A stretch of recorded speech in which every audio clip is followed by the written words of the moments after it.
زۆرن ئەو فیلمانەی یاخود ئەو کارە سینەمانەی کە چانسی ئەویان هەیە لە دەرەوەی کوردستان بەخش بکرێن و خەڵکانێکی زۆر ببینن وەلەوە دڵخۆشکەرتر ئەوەیە کە بتوانن ئەم فیلمانە بەشداری لە فستیڤالە جیهانیەکانە بکەن و بتوانن خەڵات بەدەستبێنن.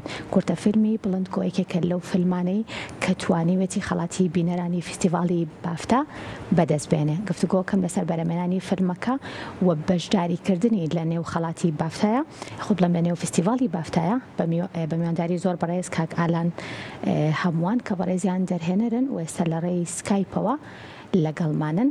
کاک ئالان سلااوت لێ بێم کاتت باش بێ. سڵاو لە ئێوە زۆر سپاس بۆ کورسات بۆ تۆی بەڕێز. زۆر سپاس بۆ تۆ کاک ئالان. پێم خۆشە سەرەتا باسێک لە فیلمەکە بکەین بزانم فیلمەکە باس لە چیە کات و ماوەکەی چەنە و چۆن بەرهەم هات. بەڵێ زۆر سپاس دووبارە خۆشحاڵ بمە دووەمین جارە بۆ دووەمی کورتە فیلمم بە دیداری بەڕێستان ئەگەمەوە. فیلمەکە ساڵی پار مانگی 11 لە شاری کفری و دەور و پشتی بەرەمێنراوە. ماوەکەشی کەمتر لە 7 خولەکەوە تا 6 دقە و تقریبا 57 سانمە. ئەیتر کاری دەستریبیوشنیان با بڵێم بڵاوکردنەوە هەر خۆم کردومە لە مانی یەکەوە دەستمان پێ کردووە و هەروەها خۆشبەختانە هەتا ئێستا 18 خەڵاتی نێودەوڵەتی بردووەتەوە کە ئیتر دیارە و خەڵاتانە یانە فستیڤالانەی کە نردوم و خەڵاتەکانی زۆریان بریتین لە بافتا بریتیش ئەکادمی فیلم ئەوارد کە ئیتر بە کوردی خەڵاتەکانی فیلمی ئۆسکاری بەریتانیا هەروەکو پێناسەیەکی کورد بۆ مەسەلەی بافتا دیارە سەدان فستیڤالەکەی لە بەریتانیا بۆ نمونە بەڵام چەند فستیڤالێکی کەم پاڵێوراوی بافتا هەبێت لەو چەند فستیڤالەکە بەشکە پاڵێوراوی بافتا هەبێت لەو فستیڤاڵی کە من باڵێن ئێستا ئەمڕۆ تەنها دیارە باس لەوەکەین ئەویش فستیڤالێکە بە ناوی کارتنەر وشەیەکی وەلسیە کارتنەر دەی فیلم فستیڤال کە لە 13 ساڵی بوو. خۆشبەختانە دیارە وەکو بەپێی ڕاگەیاندنەکانی فستیڤالەکە تایە نووسراوە لەوەی کە لە 65 وڵاتی بیانیەوە فیلمیان نردووە تەنها 18 فیلمی بیانی وەرگیرا. خۆشبەختانە فیلمەکەی ئێمە باشترین فیلمی بیانی دەرچوو خەڵاتەکەشی ئەوە بوو.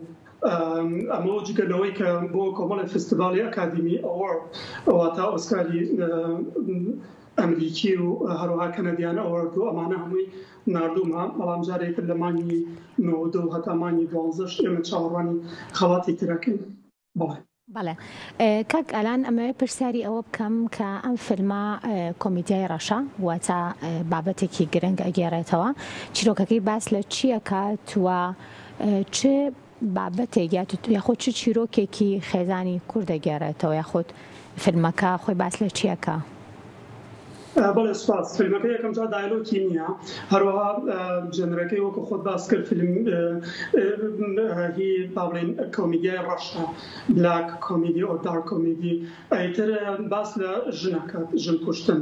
ناوەڕۆکەکەی سینۆپسیسی فیلمەکە بۆ کورتە فیلمەکە تەنها ئەوە ناتوانم باسی کەم کە بەقاڵێکی کەمەندام بە شێوازێکی جیاواز ئەبینێت کە ئافرەتێک ئەبەن بەرەو کوشتن گروپێک لە پیاوان ئەویش بە شێوازێکی نیوشە کۆمیدی ڕزگاریەکە لە کوشتن.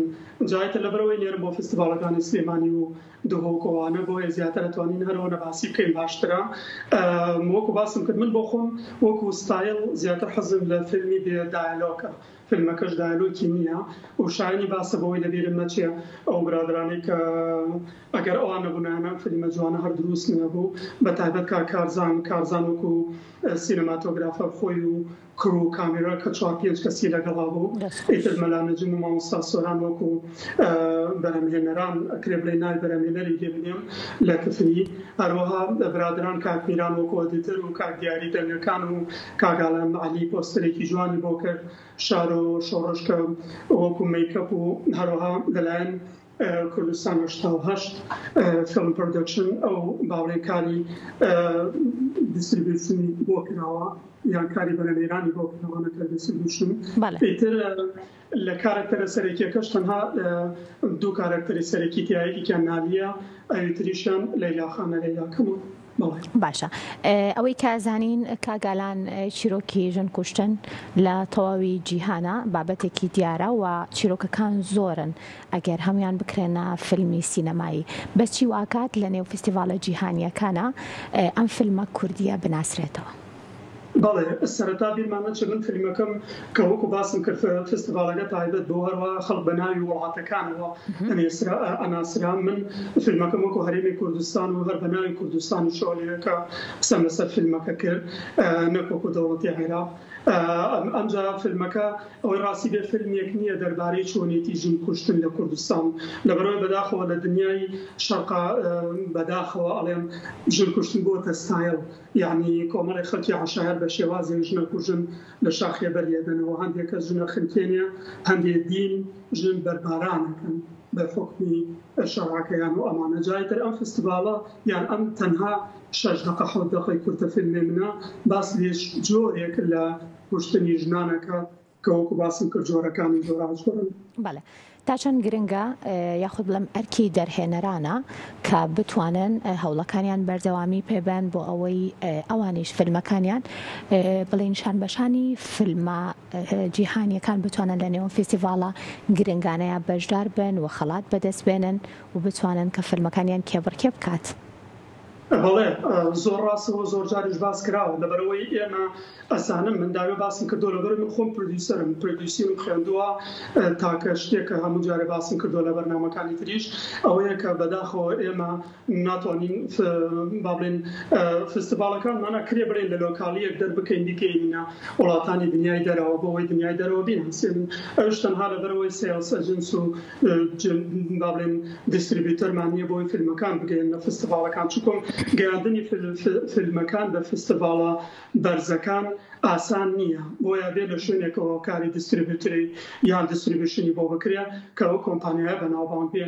من بەبێ هیچ دوودڵیەک بۆ حکمیەوەی ئەو فیلمانم بینیوە لە کوردستان فیلمی زۆر جوانن زۆر باششن تەنها دووارەیەکەمەوە بەداخەوە بۆەوەی لە کوردستانە بە کورتی ناتوانرێ ئەو فیلمانە بگەینرێتە دنیای دەرەوە تەنها ئەوەیە کاری دیستریبیوشن زەعیفە هیچی ترێگنە فیلمەکانمان جوان و زۆریش پێویستە بۆی فیلمەکانمان بگاتە دنیای دەرەوە چونکە ئێمە تەنها یەک دوو فستیڤالێکی ساڵانەمانەیە لە کوردستان و هەمومان وەکو لۆکاڵیە بینین بەڵام ئەوەی تیا بەداخەوە دنیای دەرەوە کەم لە فیلمە کوردیەکانە بینین. زۆر باشە کاگەلان با پرسیاری ئەوە بکەم کە وەکو دەرهێنەرێک بەرهەمهێنانی فیلمێک بەبێ حیوار ئاسانترە باشترێت بەدەستەوە یاخود بەرهەمهێنانی فیلمێک کە ئاکتەرەکان حیواریان هەبێ؟ بەڵێ بۆ ئاسانتری یان ئاسانتر نەبێت پێم وایە حیواری ئاسانتر بێ لەوانەیە هەم بۆ کارکتەرەکە هەم بۆ دەرهێنەرەکە ئەکرێ بڵێن تۆزێ بە ئاسانتر ئەتوانێت ڕوونی کاتەوە کە بابەتەکە لە چییە. بەڵام من خۆم حەزم لە فیلمی ئارتە ئەمە یەک دووەم دایلۆکی نەبێ لەبەرەوەی خۆت زانی هەموو دنیا باس لەوە کات کە کامیرا بێ ببینێ کامیرا بێ بژنە فێ لەبەرەوە بۆیە ئەگەر هاتوو کامیرا بژنە فێ ببینێ کەواتە بەتابێت لە کورتە فیلمە من پێم وایە کورتە فیلمە بێ کەمتر لە 10 دقیقە بێ بەوەی جوانتر بێت ماناکە بەخشێوەرەوە دایلۆکیشی نەبێ بەڵامی تر ئاسانیش نییە ئەگەرەکو فیلمێک دایلۆکی نەبێ و بە پوختیش بتوانێت پەیامەکە بگەین. هەستێکی چۆنە دەرهێنەرێکی کورد بتوانێت کە فیلمەکەی لە دەرەوە هەم نمایش بکرێت و هەم لەگەڵەوەشە کە بتوانێت خەڵات بباتەوە؟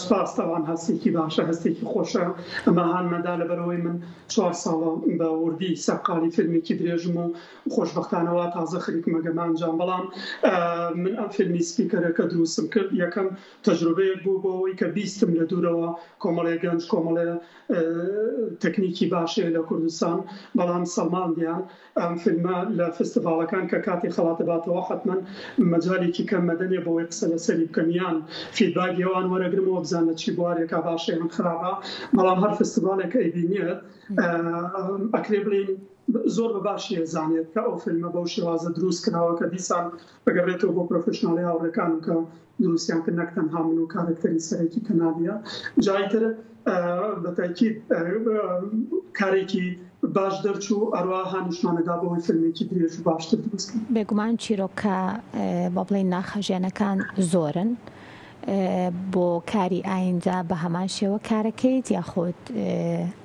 بابەتێکی تر هەیە کە شایستێ ببێتە فیلمێکی سینەمایی؟ بەڵێ بابەتی تر زۆرن. من حەزەکەم هەر جارە لە جاری بابەتێک یەکەم جار فیلمی شەهیدی قەڵەمم دروست کرد کە پار هەراوان کاتانە بە تقریبا لە کورساتەوە باسمان کرد و نەجاحەتێکی گەورەی هێنا لەبەرەوەی خەڵاتێکی زۆری نێودەوڵەتی بەدەستێنا.